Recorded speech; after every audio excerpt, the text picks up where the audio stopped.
What's going on, guys? The Comics Kid 2099 here. Welcome to day 114 of the 365-day graphic novel review challenge. Today, I want to talk to you about the third and final book that I got from contributing to a Kickstarter on the website Kickstarter, and this book is Heliosphere, a biopunk comic by Brian Jelter. This is kind of a decent-sized book. This is a sticker that came with it whenever I paid for it. This is a story about a girl who invents a time machine, and because she doesn't exactly know what she's doing, she has to suffer the consequences of messing around with the time stream, and she winds up in this really dark, really gross time period in the far future, where she has to learn who her friends are and who her enemies are, and it's a very gross, dark book, and I love it so much. I mean that as the highest form of compliment possible.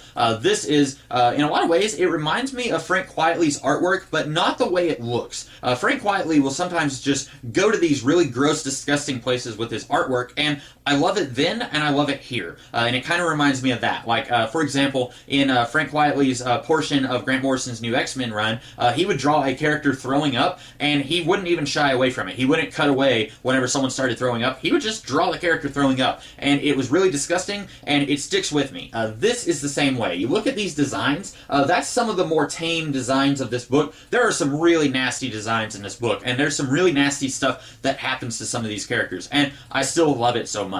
Now, this is unlike some of the other books where I wasn't sure if those books were limited editions that you could not buy after the Kickstarter was over. I know for a fact this one is a limited edition because it says so on the back. This is copy 158 of 163, and it also says limited edition right there. Having said that, this is a webcomic that Jelter collected into trade paperback form. So if you are interested in reading this book, you can go on his website and you can just read it for free. I don't think you have to pay anything to read this story. But then he might be doing another webcomic collection of this later on. I kind of hope so, because there's more to this story.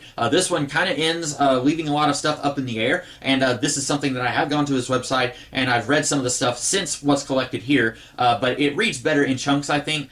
You don't want to just go and read it like one page a day. It reads better if you have a little bit that you can read through and kind of binge through it. But this is something that I think really works at combining low science fiction and high science fiction. And what I mean by that is you've got all these really disgusting monsters in this book, and that is something that I really don't think you would see in a highbrow science fiction story. But then you've also got the way that time travel exists in this world, and the way it's handled. That is a very highbrow way of handling science fiction. It very much reminds me of Ray Bradbury and some of those classic science fiction authors. But then it's also giving us a kind of Mad Max Beyond Thunderdome nuclear apocalypse world, and that feels very lowbrow. But I love lowbrow science fiction, and I love highbrow science fiction, and I really like that this book is able to seamlessly blend those two types of sci-fi stories.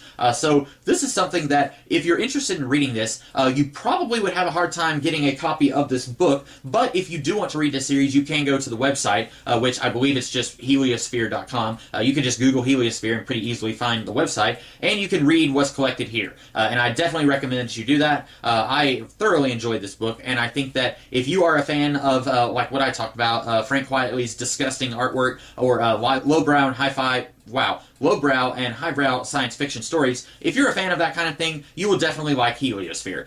This is a really great story that I definitely do not regret paying money for. It's something that, once again, like I talked about with all these Kickstarter books, it's very rewarding to help the little guy who's not part of a huge comic book corporation like Marvel or DC. It's very rewarding to help people like that, and it's even more rewarding when it ends up being a really good story. So that's all that I have to say about Heliosphere Volume 1. I hope that you guys liked this video, and if you did, be sure to like, share, comment, and subscribe, and I will see you guys tomorrow with a different video. In the meantime, you guys have a great rest of the day. Catch you later.